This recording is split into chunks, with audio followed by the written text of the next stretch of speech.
আসসালামু আলাইকুম ওয়া রাহমাতুল্লাহি ওয়া বারাকাতুহু। তো আমরা এখানে ৩ ভাই আছি একসাথে। আমরা ৩ ভাই মূলত কৃষক। এখন অনেকেই বলবেন যে ইউটিউবার, কৃষক যাই বলেন, আমাদের কোনো সমস্যা নাই।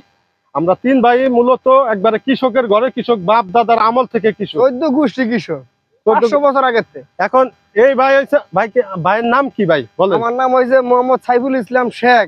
আর গ্রাম কলাবাডুয়া, ইউনিয়ন হইছে জামালপুর, থানা কালীগঞ্জ, জেলা গাজীপুর। আমাদের এই যে ২ ভাইকে পিছনে দেখতেছেন, দুইজনই যশোর থেকে চারা নিয়ে চাষ করে ভুক্তভোগী। আমাদের আর এই যে ভাইয়ের পরিচয়টা একটু নেই। আমার নাম সুবল চন্দ্র সেন। সুবল চন্দ্র সেন দাদা, আপনি এই যে এই জায়গা থেকে কথা কইলে আপনার কথাটা একটু ভালো মতো আসবে। আমাদের এই যে ২ ভাই যশোর থেকে। আচ্ছা ভাই, আপনারা কার কাছ থেকে চারা আনছিলেন? তারা তো আতিক ভাইয়ের কাছে আনছিলাম। ভিডিও দেখে ইউটিউবের মাধ্যমে আনছিলেন নাকি? কুরিয়ার মাধ্যমে আনছিলাম। কুরিয়ার মাধ্যমে চারা আনছেন? তো এই যে আপনাদের গাছ অনেক সুন্দর, দেখছেন কত বড় বড় গাছ, বয়স ৮ মাস। তো মূলত এই ভিডিওটা যে যারা দেখতেছেন, যারা কাঠের ব্যবসা করেন, লতিরাজ কচু, যশোরের লতিরাজ, এটা নাকি কাঠ খাইতে খুব সুস্বাদু। তো সর্বপ্রথম আমি চাষ করে আমি ধরা খাওয়ার পরে আমি এই জাতটা টোটালি বাদ দিয়ে দিছি। এখন কিছু চারা রাখছি, খালি অনেকেই চারা চায় যে ভাই ওই জাতটাও দেন। তাদের কিছু চারা দেওয়ার জন্য আমি 2023 সালে টোটালি ওই জাতটা করা বাদ দিছি। 2020 সাল থেকে কচু চাষ করি। 23 সালে পর্যন্ত অল্প অল্প কিছু করতাম। টোটালি 23 সালে কচু চারা এই যে এই জাতটা করা বাদ দিছি, যশোরের লতিরাজ বাদ দিছি। এখন যারা বিশ্বাস করেন না এই ভিডিওতে, তারা দেখবেন আমার গত 4 বছরের আগে এরকম বড় বড় জমি আছে যশোরের লতিরাজে। আপনি ওই ভিডিওর লিঙ্কে যায় কত সালে চাষ করছি, আমার বন্ধু সহ আমরা চাষ করছি। এখন অনেকে তো পার্টনারশিপে চাষ করে। আমার এই যে বড় ভাই যশোর থেকে লতিরাজ চাষ করছে। এখন এই যশোর পার্শ্ববর্তী গ্রামে আমার আর এক ভাই 3.5 বিঘা জমি করাই দিছিলাম। মূলত ওই ভাইয়ের জমিতে আইছি, ওই ভাইয়ের চাষ দেখে, ওই ভাইয়ের কথাবার্তা শুনে এই যে খালি জমিটা আবার এই যে বাড়ি একে চাষ করবে। আর এই যে ভাইয়ের জমিতে অনেক কাঠ আছে। যারা কাঠের ব্যাপারে আছেন, মূলত ঢাকা গাজীপুরের ভিতরে বেশি পরিশ্রম লাগবে না। যারা কাঠ নিয়ে ব্যবসা করেন, আপনাদের করজোড়ে অনুরোধ করবো, এই যে ভাইয়ের নাম্বার দিয়ে দিব, আপনারা ভাইয়ের কাঠগুলো অল্প সুলভ মূল্যে আপনারা এসে নিয়ে যাবেন। আর চারার কথা নাই বললাম, যারা যশোর থেকে চারা কিনতেছেন, তারা এই যে এই জমিতে ভাইয়ের সাথে যোগাযোগ করলে ঢাকা গাজীপুরের ভিতরে যত ভাই আছে, এই যে জমি থেকে মাগনা চারা নিতে পারবেন। ভাই একটা টাকাও নিবে না। ভাই আপনি কিছু বলেন। আমার একটা টাকাও লাগতো না, বাস আমি লগে থাইয়া কিছু উড়াইয়া দিব। আর এই যে কাঠগুলো বিক্রি করবেন, এই জন্য আপনার এই কাঠগুলো মোটামুটি ভালোই হয়েছে।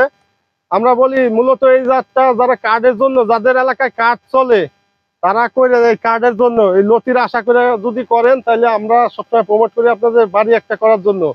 আর ভাইয়ের পার্শ্ববর্তী এলাকায় আর এক ভাই চাষ করছে, আমাদের বাড়ি এক, যেটা পাতার মাঝখানে কালো ফুটা, মূলত ওইটার নাম হয়েছে লতিরাজ বাড়ি এক।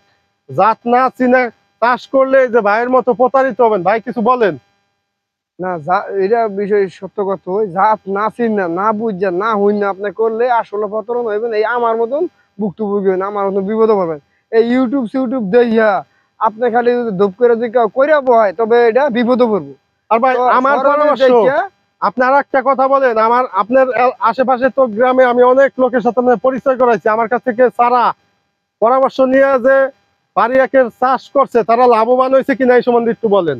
তারা তো আপনি যারা আপনার সারা নিচ্ছে বাড়ি এক, হেরা তো লাভবান আছে, মানে আমরা তো আপনারা লাভবান না। ভাইয়ের অনেক দুর্ভাগ্য, যদি আগে থেকে আমাদের সাথে পরামর্শ এবং ভাইয়ের সম্পর্ক থাকতো। ভাইয়ের অল্প দিন যাবত আমার সাথে সম্পর্ক, ভাইয়ের রিকোয়েস্টে আমি এই পর্যন্ত আইছি। এই যে ভাইয়ের জমিতে একটা ভিডিও করলাম। মূলত অনেক ভাই জিজ্ঞেস করেন, আচ্ছা ভাই এই যে লতিডার মূল সমস্যাটা কি, মানে লতিডার মূল সমস্যা কি? আপনি বলতেছেন যে ফুইটাই আর কি সারা হয়ে যায়। তো অনেক ভাই তো বিশ্বাস করে না। আমরা একবার কাছ থেকে দেখাই, দেখেন ভাইয়ের জমিতে কিন্তু অনেক লতি, ওরাও ভিডিওতে এই সমস্ত লতি দেখায়, খেত ভরা লতি। হ্যাঁ, লতি ফুইটাই এই যে চারা হয়ে যাইতেছে, মাথা দিয়ে চারা বাইরে। এখন ভাই বলতেছে এই চারা লতিটা ছোট, যদি লম্বা হইতো, আমরা বাজারে হারভেস্ট করে অন্তত বিক্রি করতে পারতাম। লতি কতটুকু চারা হয়ে যায় একটু ভাঙ্গে ভাঙ্গে একটু ধরে দেখেন। লতি আপনি জমি থেকে ভাই তুলতেছে, এই দেখেন আপনার, এই যে এই দেন অবস্থা, এই দেন অবস্থা, এই দেন অবস্থা, এই যে আপনার এই দেখেন, এই যে আসেন আসেন ভাই আসেন, দেখেন হইছে আর খোলা লাগবে না, দেখেন এই দেখেন অবস্থা, এই যে এই যে মূলত যশোরে যারা চারা বিক্রেতা, এই দেখেন কি অবস্থা। এই যে এই চারাগুলাই কিন্তু বিক্রি করে, হ্যাঁ এই চারাগুলাই দেয়, এই মাথা কাইডা। লতি দেন, এই দেন লতি, এই যে আচ্ছা। লতি কই আপনারা চারা আনছিলাম কিরকম সাইজের চারা আনছিলেন একটু দেখেন তো ভাই, সারা আমরা আনছিলাম আপনার কিরকম সাইজের চারা? এই যে এই সাইজের এমন। অনেক ভাই বলেন যে যশোর থেকে চারা দেয় চকচকা লকলকা, আরে ভাই জাত যদি ভালো না হয় আপনি ফকফকা লকলকার বড় চারা দিয়ে কি করবেন? আপনি যদি জাত ভালো হয় আপনি ছোট ওই যে চারা ঢেলাই দিচ্ছেন, এই যে না ভাড়া, এই যে আপনি এতটুক ছোট চারা, এই যে ভাইয়ের হাতে যে চারা দেখতেছেন, যদি জাত ভালো হয় এই চারা থেকে আপনি লাভবান হবেন কিনা ভাই? জাত ভালো থাকলে, জাত ভালো হলে তো এইটা তুলে জাত ভালো থাকলে আপনি এতটুক চারা থেকে লাভবান হবেন, আপনার এত বড় বড় চারার দরকার নাই। আমরা এই আরেকটা ভিডিও করব, আমাদের পার্শ্ববর্তী গ্রাম থেকে ওই ভাই আসছে এই জমিটা মূলত দেখার জন্য। ওই ভাই কাদার ভিতরে নামবে না, আমরা এই ভাইয়ের কিছু পরামর্শ, আমরা এই দুই ভাইয়ের পরামর্শ একসাথে একটা ভিডিও করব।